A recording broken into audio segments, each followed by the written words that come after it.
I'm joined now by someone who I'm fascinated with. I've been reading his story, and he just is an incredible guy.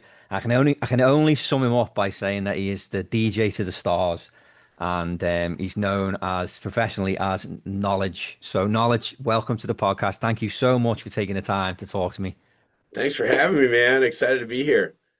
Yeah, it's good, man. It's all good. Yeah, I think I first discovered you because you've been like the DJ for, I think it's two tours for the Backstreet Boys. Correct. Yep. But you've like, but and then so when I looked into like the work you've done, like you've worked with some massive names, man. Like I'm gonna lose track of who, but like Ice Cube, The Weeknd, like was Mariah Carey one of them as well. Like there's just been a Yeah. massive amount, like Jay-Z, Beyonce, like. Yeah, I did VIP parties. I was part of their tour doing their VIP parties, but then with Mariah actually was the opener for her Christmas tour where Ah, we actually okay. came through your homeland, the UK. Yeah. We were in Leeds and Oh yeah, Leeds. Okay. Nottingham. Yeah, I've got family in Nottingham. Yeah, that's a nice place. Yeah, it's cool, man. I got to visit the oldest pub in the UK. That was pretty cool. It was in a castle. Oh, really? Yeah, I've never been to it. That's cool. Yeah. Super neat. I'm a history geek, so I love stuff like that. Oh yeah, the UK's full of it, man. It really is. Yeah, I love it. It's so interesting to me. Yeah. So I mean, so with you, like, honestly, I started to read up, and I'm like, there's no way I can cram all this into one single interview. There's just no way. So like, I've written some questions down, but I'm just like, I Okay, feel like I've known this guy for years anyway. Let's just have a chat. So that's you basically got what it. it is, just like a I laid love back it. chat. So, Let's and do it, and man. you are so you're in the middle, or you've almost finished writing your first like book. Yeah, And does it have a title yet, the book? the DJ Diaries The DJ Diaries. Okay. might change And last minute, but I'm pretty stuck on it. So I like it. I like it. It need, works. So you've sent me a few chapters to read, and I'm hooked. I can't wait to read the rest of it. And like when people say I have a story to tell, like it's an understatement compared to you because you've got the best story to tell. Like your story is just like it's full of like just perseverance, like just determination. It's so inspiring as well. Like as a I don't like calling myself an artist because I don't do it professionally anymore. But like as a singer, like to read your story, I'm like it just resonates so much with me because of some of the things you've been through and some of the things I went through back in the day. Like I said to you last night, there's so many like vultures out there, man, that just like pick you apart. And so this book is kind of like it's almost like a guide on how to cope with everything and also to get from A to B, to get from where you start to where you want to go. Is that right yeah, by saying that? yeah. I mean, you're right. And I think, people hear stories that the music business is cutthroat and awful and all these things, but I don't think the average person really understands just how bad it can get and what artists that are truly passionate have to go through. And you're right. I mean, it was therapeutic, man. Writing it, I had to revisit some really, really painful experiences from my past. And they are, of course, much easier to face now because I've been through the arc of, where I'm at now. But back then, there was so many unanswered questions. Coming to Vegas, I had almost no money left, being the laughing stock of the city I left, right? And it's incredible to look back and think just how hard it is. And there's this mismatch between people that say they want to follow their dreams, but really, are they following their dreams, or what are they willing to work for? How much do they really love it? Do they love it when it's a crowd of thousands in front of them and they get to perform, or are they willing to go through what it takes to actually get there? Yeah, exactly. Yeah. Yeah. So like so what's your drive, man? Like what gives you the drive to do what you do? That's a good question because it started as I just loved DJing and I loved taking crowds from, watching to being full participants in it. That was something that was really what I thought was unique. In my book, I talk about how when I first started, I loved Fat Man Scoop, who I then became good friends with, but his ability to, command a crowd. But I think over the years and everything I've been through has helped me evolve. and really become the person I am today. And that is, what's driving me now. That's a really good question. And it really, more and more, it's about human connection, because I've been all over the world.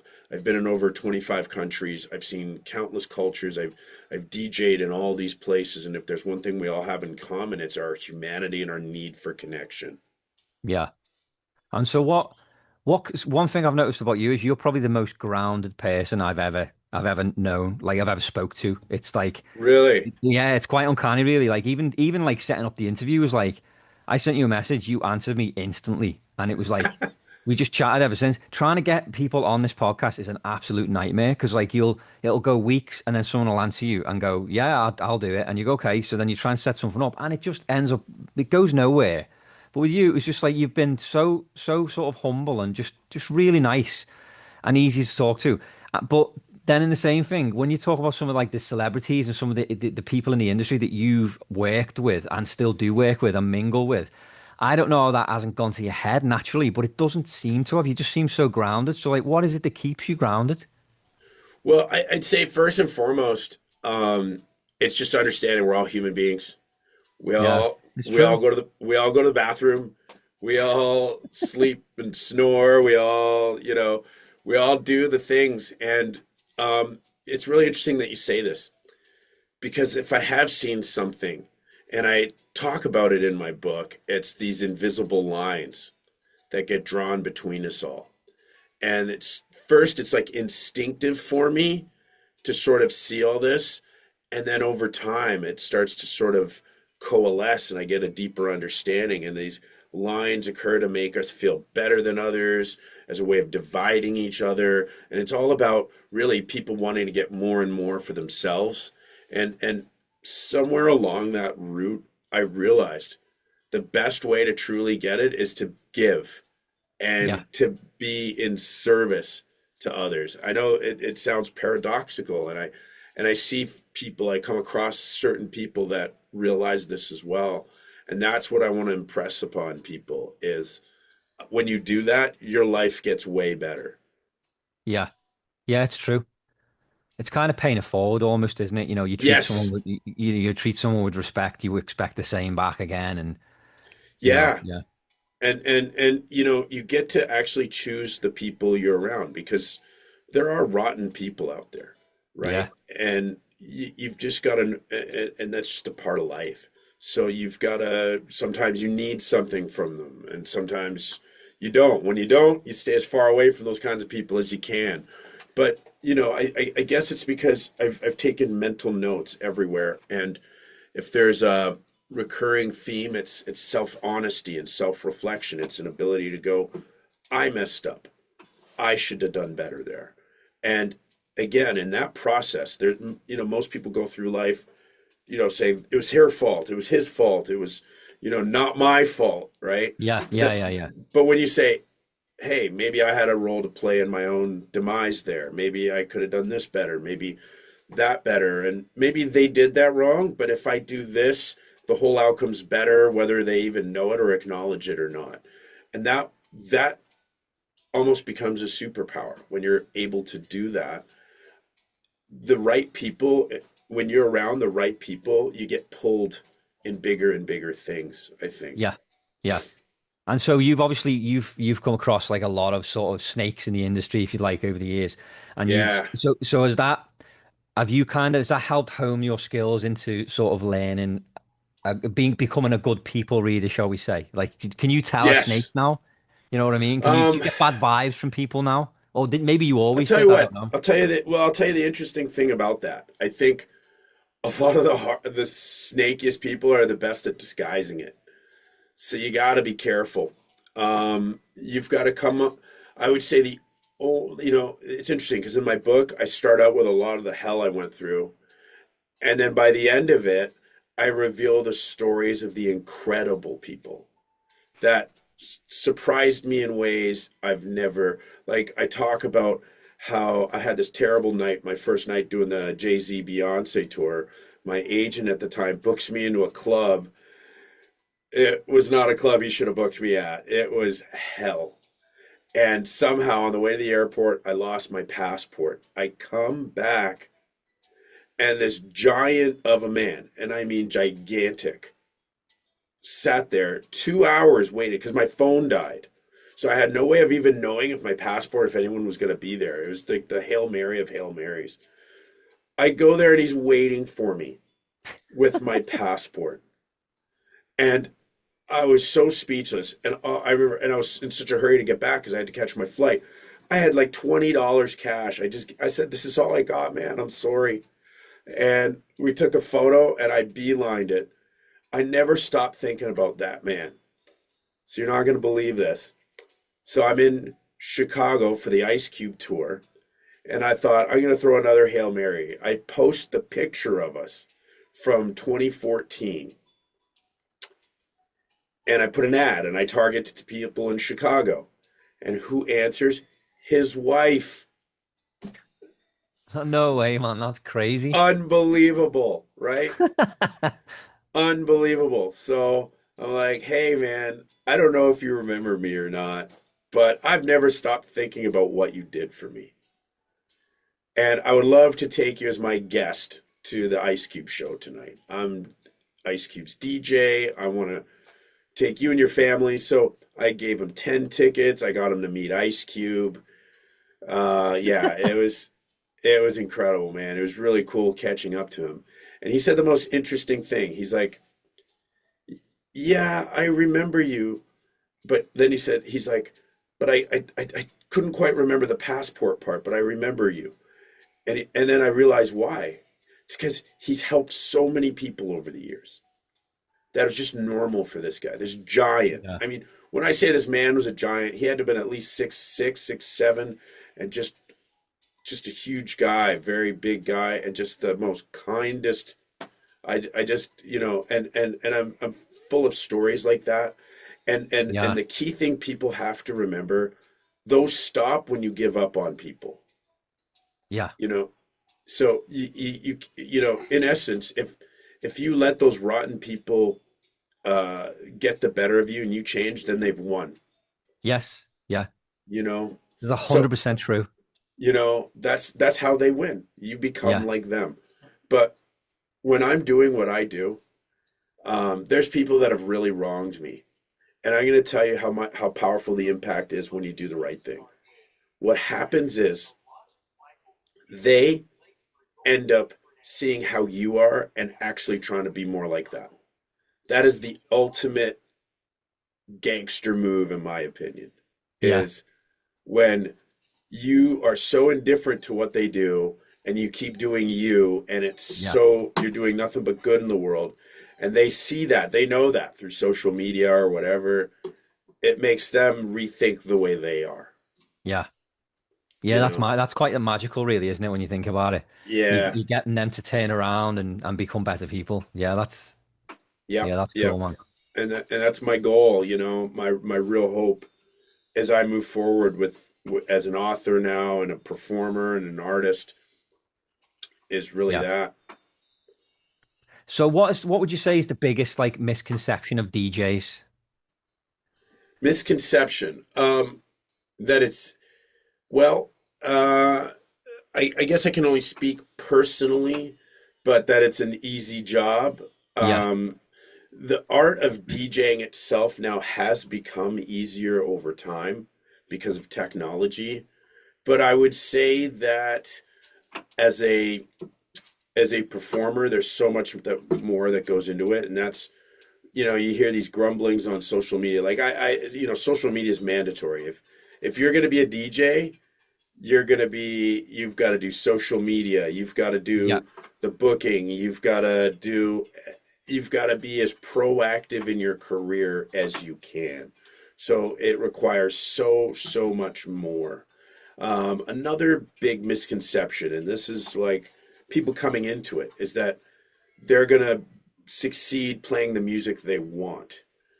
And, that's where I always tell people if you actually want to succeed in the long term, you've got to look at this as a job.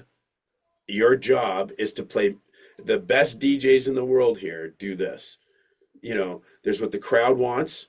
You give them what they want, but then you give them and you build them up, but you also have to give them a little bit of you. That's what makes a great set. But it's knowing that primarily you're there for them. And Yeah. that's and when you can do that, you can DJ anywhere. When I started, I wanted to be a gangster rapper. I wanted to play hip hop for the rest of my life. That's all I wanted to play. And it was the first club owner I ever worked for in this tiny little club. And he said, it's not about keeping it real, it's about keeping it realistic. Yeah.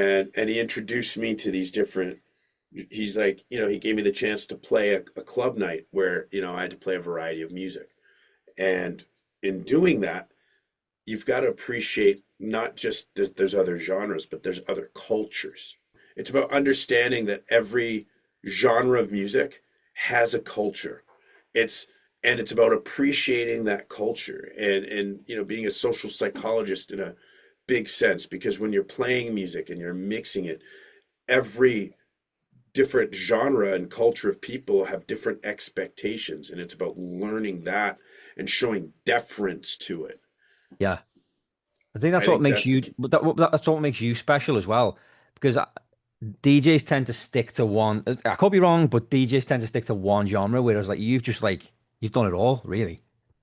Yeah, and I mean, even back when I started, it's interesting how, DJing's moved. When I started, it was about doing one thing, and then it got about doing all of it. Now I think you're right. It's about people wanting to do, I mean, in essence, like doing electronic music is the easiest stuff to mix. And this is, and one of the fundamental things I talk about in my book is everything's about supply and demand. And now that technology's made it easier to DJ, it's lowered the barrier of entry. So Yeah. more and more people can DJ, which increases the supply of DJs, and that puts downward pressure on the price, right? So Yeah.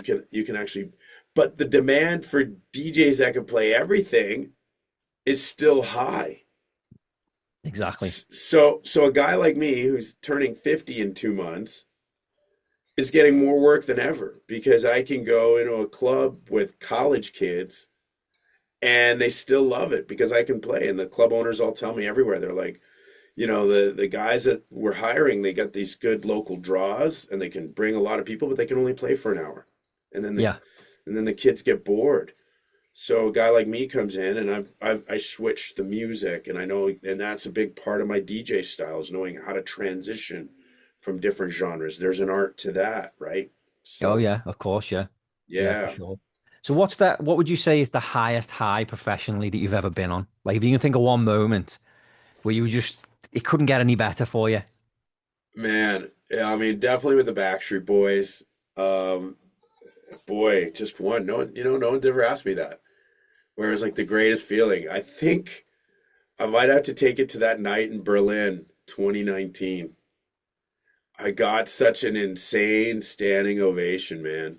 Was this It with was, BSB, was it?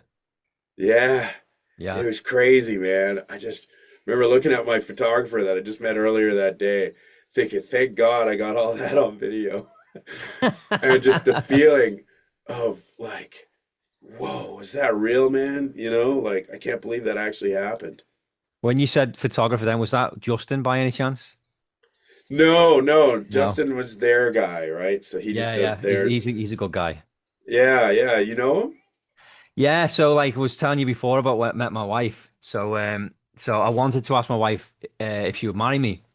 And we had tickets to the sound check. This was back in like, oh man, 2009, I think it was. I can't Okay. remember. No, it was a bit, no, it was a bit after that, I think. Anyway, he was trying to help set it up for me. No And so way. I was gonna do it. So like, I basically they do a section where in the sound check they give the fans the mic and get a chance to ask the questions. Only a few people get to do it. I stand out like a sore thumb because I'm a male. So I it's know. mainly all women. So and I'm tall as well.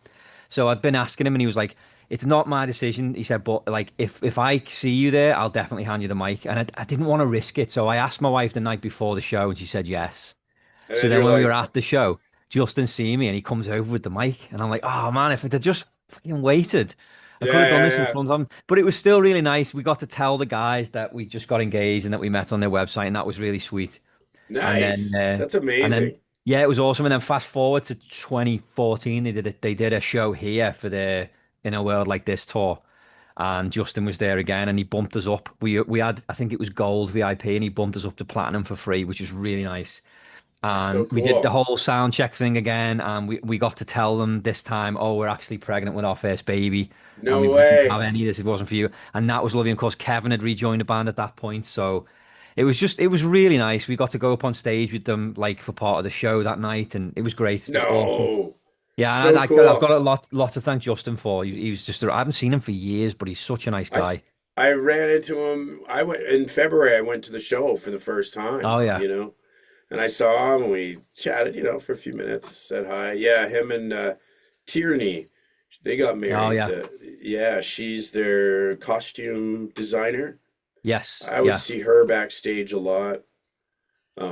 Yeah, I yeah, mean, I've got so many great stories. I mean, I can say, bar none, I learned more being with them than any other artist. They are a masterclass in humanity, in my opinion. They yeah. really, I've got nothing but good things to say about them. I've never had a singing lesson in my entire life.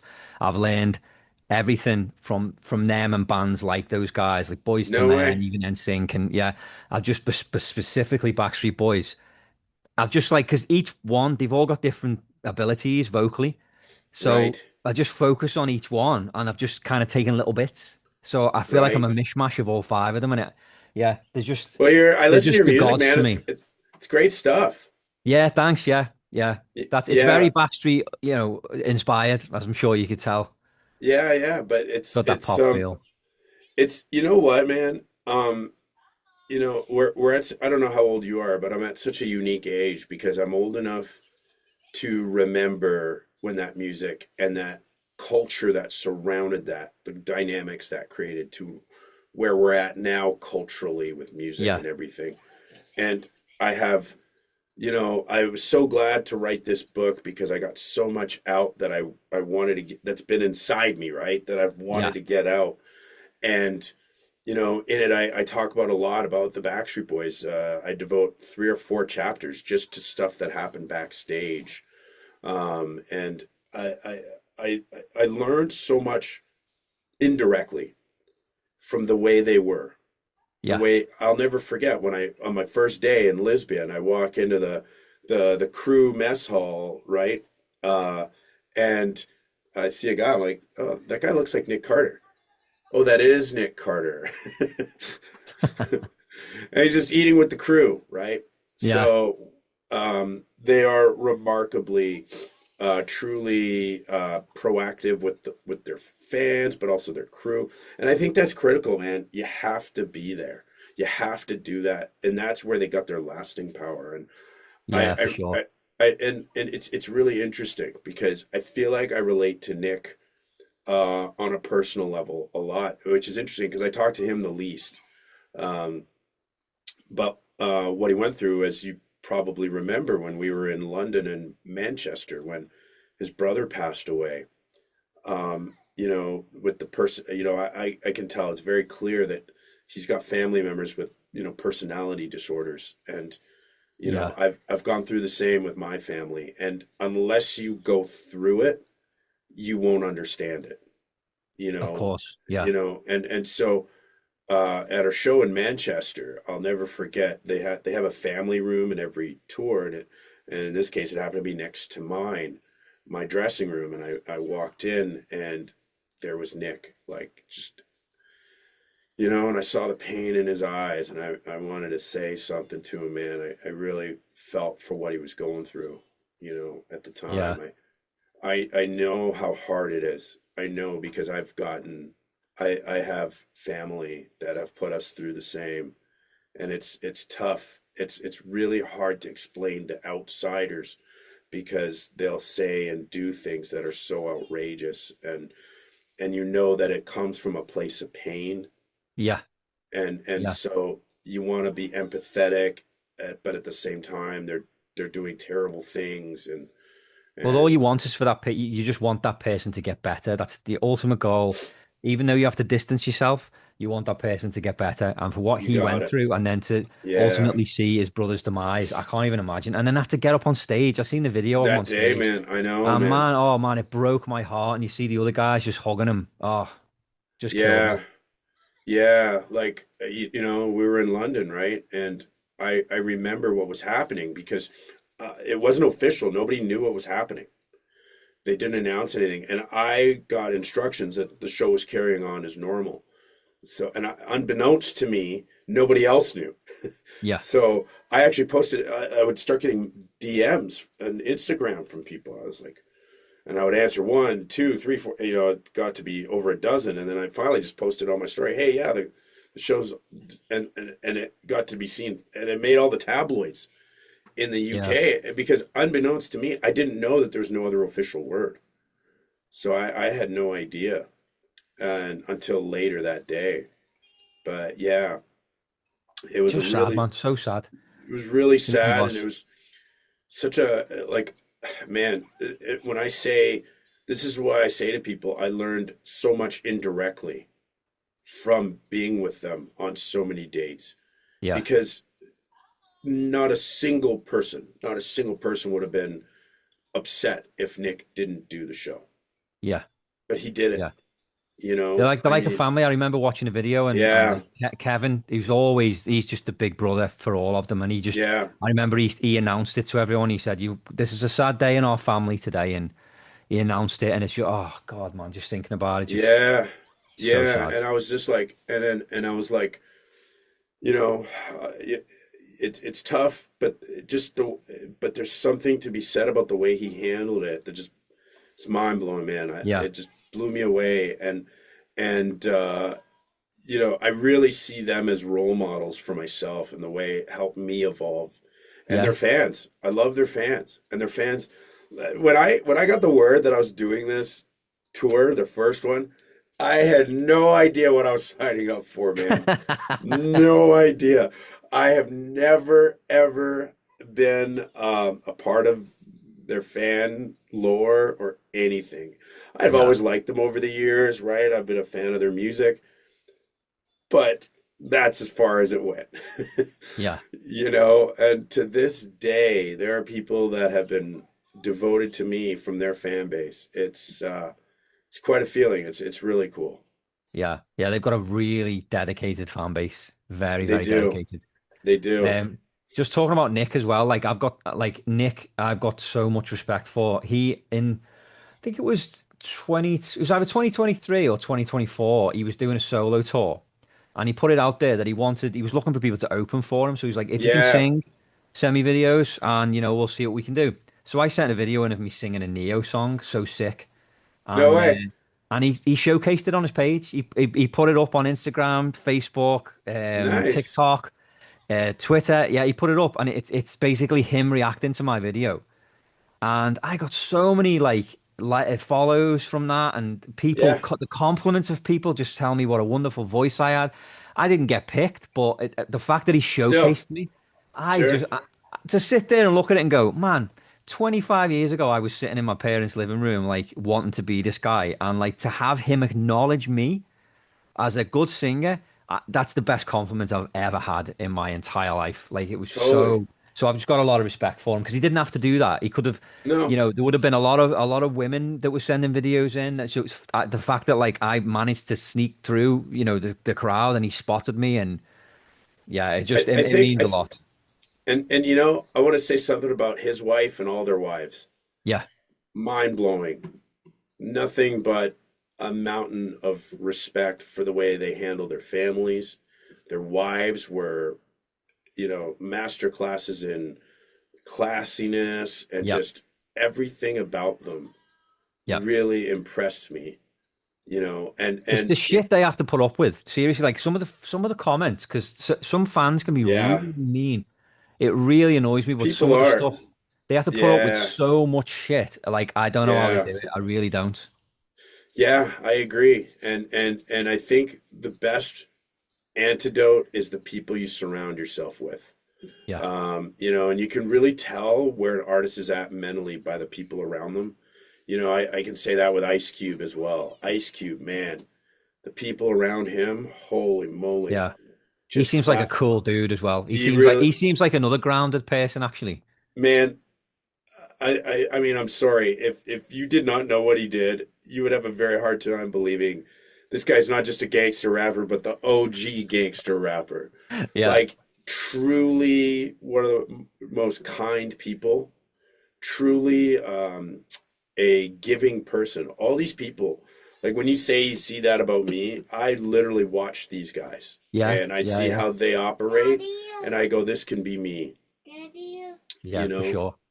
So that I give once. Yes, my boy. Are you talking to yourself? No, I'm talking on the camera. There's a. Did you hear that? Yeah. No, I'm talking to this man. See, he's right there. Hi. He said hi. Hi. Daddy, He's how cute. long are you gonna be done? I'm gonna be about another 30 minutes. Okay, I told you it's gonna happen. You can keep playing. Okay, you might have to cut that Okay. stuff out. It's, Daddy, it's have all good, you man. I finished? remember my kids being that small. It's yeah, it can be challenging at Yeah. times.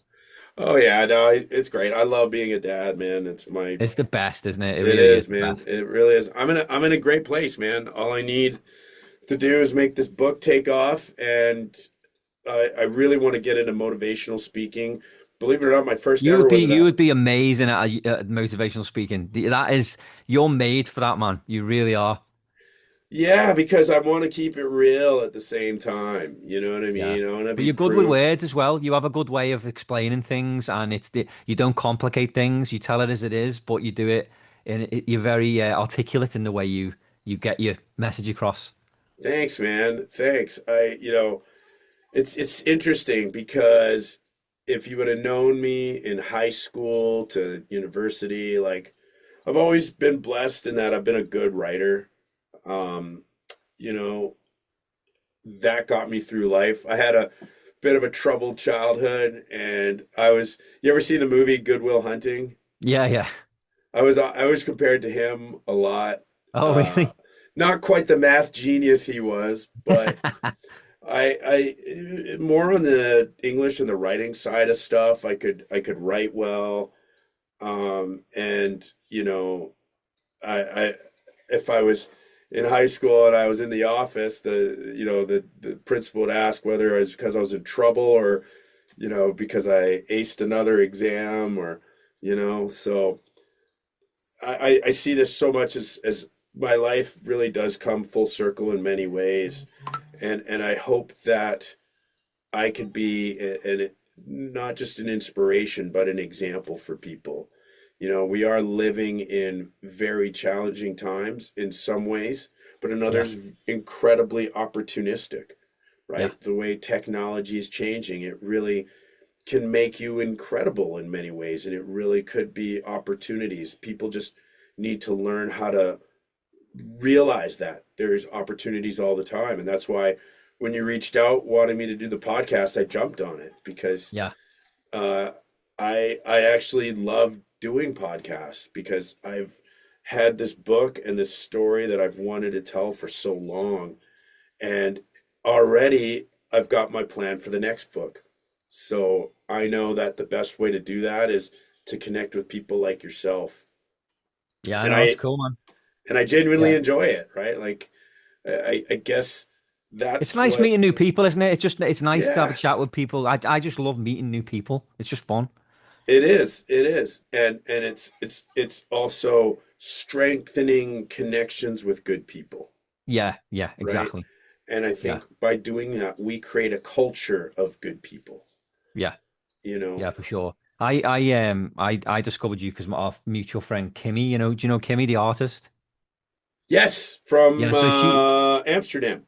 Yes, yeah. So she put me in touch with you. She said, I've asked him if he'll do your podcast, and he said he will. And I'm thinking, there's no way this guy's gonna do my podcast. Really? There's no way. Yeah, so we followed each other for a while, and then you kind of forgot about adding you to the list, and then you were on the list. I just didn't get round to it.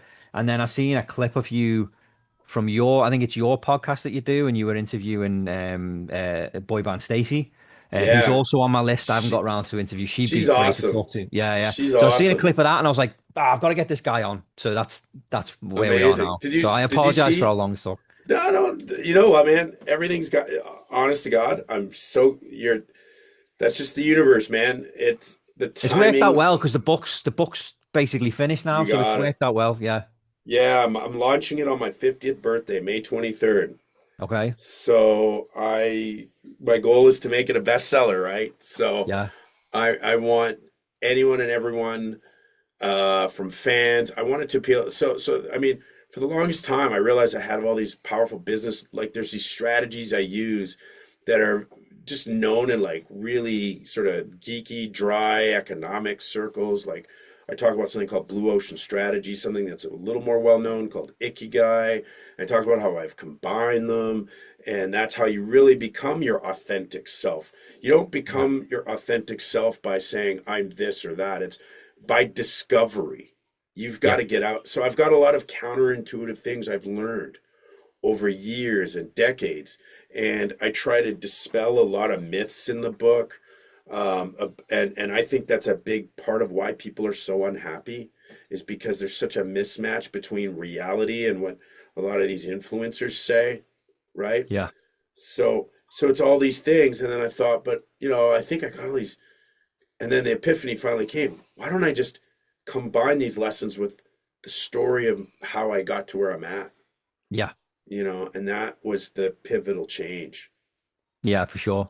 So what's left to do on the book? Like what's because you almost finished, no? It's pretty much done. The first part one is revised, currently revising part two, and I've got two chapters that are three-quarters written. So those need a little more revision. But yeah, it's pretty much there, and it's in three parts. It's like sort of the start, how I put the pieces together, and Yeah. then the second part of it starts where I meet Ron for the first time. Now, Ron's a guy from Calgary Yeah. who is currently the production manager for Metallica, and he's been instrumental in believing in me. He's one of the top production people in the world, and it was his belief in me that really helped change my trajectory. It was the inflection point. Yeah. And so I went from doing the VIP parties for artists to opening for them, and then that's the final section of the book is where I go from this ascent, doing these VIP parties and learning how concerts work, to actually opening. The first opening tour was Ariana Grande, and then I told a story about what happened with that. As you might recall, it was in Manchester where they had the terrorist bombing. Wow. Well, you were there for that? And I talk about this in the book. Are you ready for this? So I'd Yeah. been waiting to find out if I was going to be a part of the tour. I get a call from the production, or finally confirming it earlier in the day. So I'm on cloud nine. I'm heading to England to start, right? I get the call from the production team. It's like a conference call. We're talking, and they just go, "We're going to have to call you back." Click. And I was like, "Oh, that was a little terse." Okay, whatever. I'm driving. Get to my hotel because I'm at my next gig. It's my birthday, ironically enough. And I'm literally buying my plane tickets to head to England. And I get my buddy, he keeps trying to call me. One of the guys I told I was heading, he keeps trying to call, keeps trying to call. And I was like, man, finally I answer. I'm like, dude, what? I got to book these tickets. Sorry, man, I can't talk right now. He's like, check CNN. And I'm like, what a weird thing. He's like, dude, brother, just check. So I go on CNN, and there it is. And the phone dropped out of my hands. Literally, the bombing just happened. And the reason they were so terse with me is it just happened as I was on the phone with them. Jeez, man. Isn't Wow. that isn't that nuts? So That's insane. went from the best day of my life to the worst day of my life, Yeah. right? It's like in that span of time, I went from getting the gig to not getting the gig, of course, and then finding out several days later that they were gonna they were gonna do the what do you call it, the charity, which Yeah. Oh, was yeah. amazing of her, and then I'd be starting with them in Paris. So Yeah. yeah, I mean, these are the kind of stories I've got in the book where I talk about that very moment. And then I talk about Victoria Monet, who was her opener. And we Yeah. actually became quite good friends on the tour, to the point where I actually made a song with her. I made a remix of one of her songs. And I gave it to a friend of mine who's a major radio guy in Canada. And he basically politely told me he didn't think it was going to end up, she just didn't have the star power. Ah, Victoria's gone on to win 3 Grammys. yeah, that's insane, isn't it? And I've got a song I did with her sitting in my hard drive to this day. You can't do anything with it. No, I mean, That's frustrating, isn't it? isn't That's it really crazy? Isn't it a frustrating. crazy story? Crazy story, right? Like, Yeah. I'm here with a Grammy award winners singer with her song sitting in my hard drive. I've got a lot of that, and the realization, and this is why, and I talk about this in the chapter in the book, and why this is so complicated, and I really want to give artists and up and people coming up to realize just what they're getting into when they want to be in this game, and just how hard it can be and how frustrating. I'll never forget. I was actually in Halifax when a major country. Do you know country music in Canada at all? Yeah, a little bit, yeah. Do you know who Gord Bamford is? I know the name. So I did a remix for him. I met his manager here in Vegas, and that same friend who's a major radio guy really liked the song, and here was the crazy story. So Gord was with Warner Music Canada. The head of Warner Music Canada sent it to my friend, not knowing we even knew each other. He's like, I just heard this. What do you think of it? He's from Toronto. I was in the car with him when he sent it to him. Wow. How weird of a feeling is that? So my next tour stop is in Halifax. And I'm like, this is it. They're going to go. And my buddy's like, yeah, I'll put this nationwide. I'll put this on all the KISS stations across Canada. Nothing. Didn't go anywhere. Ah, And it was a great song. yeah. Fantastic remix, That's and frustrating. it's very frustrating. Very frustrating. I'm going to have a web page where I'm going to have all these links to these songs. You So should, people man. can, You should do. just as a secret link for readers of the book, so they can. That's a I'm good gonna have, idea. yeah, I'm gonna have stuff that nobody's seen. Some of it people have seen, but I don't think. I talk about. Do you know anything? Like, do you know electronic music at all? Again, little bits. Like, Do you? what is it, EDM and Yeah. Do you that type know? of stuff. Yeah. Do you know like the song Sandstorm? It's a pretty Oh, famous yeah. song. Yeah, yeah. Darude is that, Darude. Yeah. Yeah. So That's a this is great song. yeah. So I've got one of the greatest stories ever, man. So my last day with them on my first tour with them was in Helsinki, Finland. Darude is from Helsinki, and we had mutual friends, and he wanted to go see the Backstreet Boys. So he wondered if I could get him and his family tickets. I said, of course, no problem. He's like, what are the chances I could meet him? I said, well, as it happens, it's my last day, and they're even supposed to meet me. So no promises. We'll see. Wrote the manager. She emails me back. Yeah, sure, no problem. All right. So I've got Darude backstage with me, teaching me Finnish so we could talk to Finnish, and we're going to do a surprise thing in my set. I'm going to play Sandstorm, and he's going to pop up on stage with me when I do. Right? And so here's what else is really cool about that night. It's a week after the Team Finland just won the World Hockey Championships. And me being Canadian, I'm a huge hockey fan. And Darude is a huge hockey fan, so we're both wearing Finnish Team Finland hockey jerseys. And, the Backstreet Boys are in my dressing room. Darude's in my dressing room, and Howie's like, you know what? Give me a minute. Comes back, and he's wearing a Team Finland jersey. We're like, whoa. And they just met Team Finland. and it's got the autograph of the team captain Wow. on the jersey, and he's wearing it, right? And we take a photo. Me, Darude, and Howie. Okay, this is where it gets crazy. He takes it off and goes, "Here you go," and he gives it to me. That's so cool. This is the team captain, and this is the autograph. Oh yeah, that's And I amazing. and I got it to this day. You got to get that in a frame, man. That's amazing. I figure it's like sitting in my studio, Yeah, right? that's cool. Yeah. So for me, I mean, this is what I mean. I mean, there's a lot of people that have gotten great gifts from the Backstreet Boys, but I'd say that's got to top the That's a list. pretty sweet gift. Yeah, yeah, You definitely. know, I mean, that just shows the kind of guys they are, Yeah, and Howie as well. I mean, they call him Sweet D, Howie D. He is, He man. is he's a sweet Such a guy. nice guy.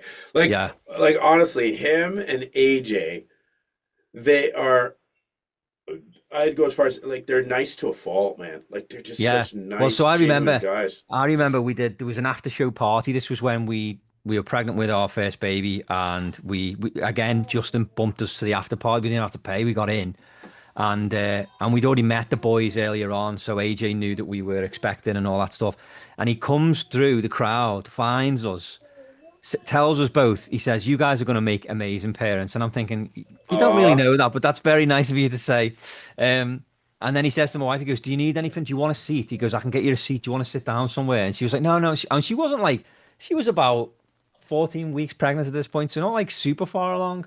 But he Yeah, was yeah. just like, and this is before he had kids. So I think he had, no, he did. He had one daughter at this point. So he was like in dad mode and he was just like, "I'll get you a seat if you want to sit down somewhere." And I thought that was so nice. You know, he didn't have to It do that. is. Yeah, they really are a master class in everything good about the world and keeping the world together. And my biggest regret, my biggest sorrow is that, of course, being the opener, I have a lot of protocols I have to follow, right? I wanted so much to just be like, let's do a song, man. You know, Yeah. Yeah. um, I just did a song a few months ago. I talk about in my book how I became good friends with Mariah Carey's right-hand guy. Trey Lorenz, who's been her duet partner, back singer for the better part of 30 years. Like he's been there from the start with her. And we made an incredible song together.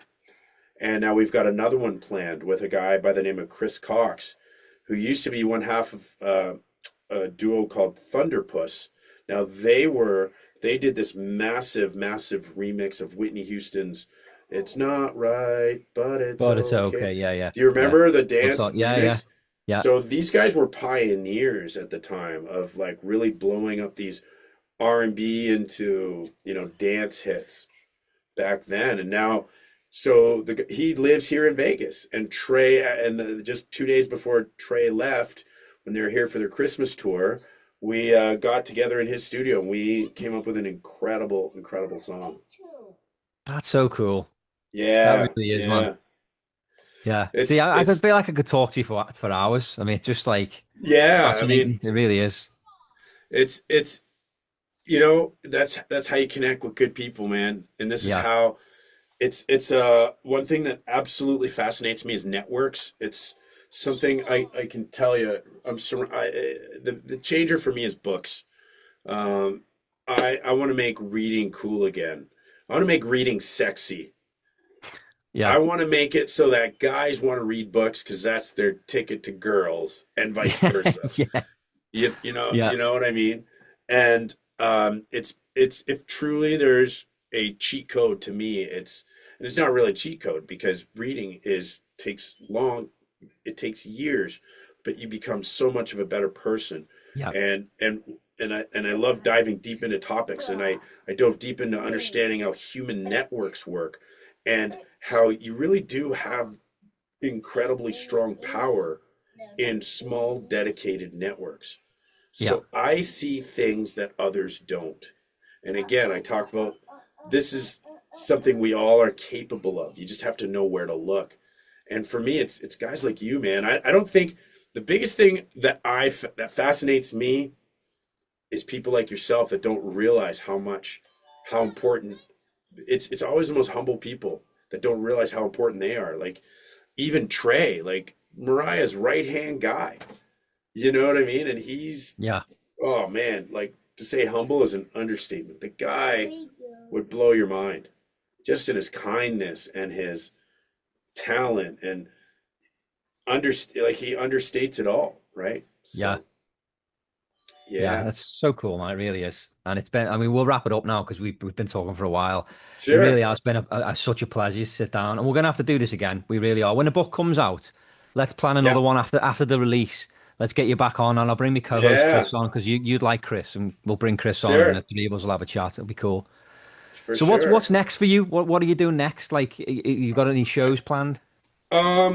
I'll be in Nova Scotia opening for Flo Rida in June. Bunch of tour dates, just What date is it in June? When is that? 24th or 26th. Okay. It's one of those dates. I think it's the 26th.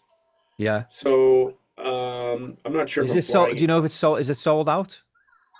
I'm not sure, but I'm sure I can get you tickets. If you want to make the drive out, I'm happy to Man, my make wife it loves happen. Flo Rida. I mean, Oh, he's another incredible guy as well. he is. I've done two shows with him and his crew. I actually, to this day, I'm friends with his DJ.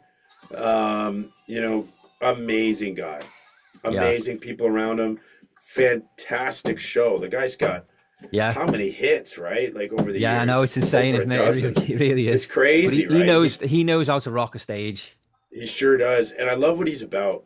Really, really cool. If there's an artist I would love to get to know more, it's him. He's big into um, communicating health, and so when you say what's next for me, it's health.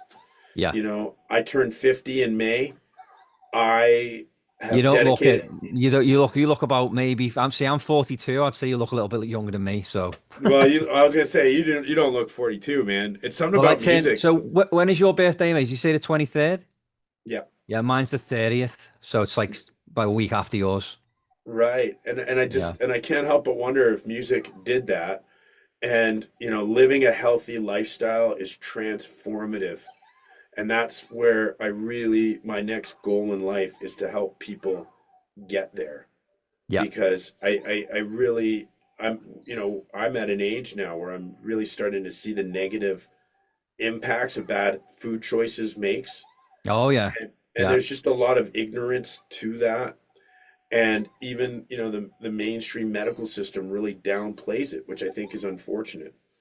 yeah, Um, you get these pro-vax, anti-vax, and all these different things confusing everyone because health is complicated, but there are simple things that we could all do that would make a drastic impact. yeah. And so that's next for me is combining music with health, helping people really live their best life. That's another book. That's another book It idea. is. Maybe that's a It follow up. is.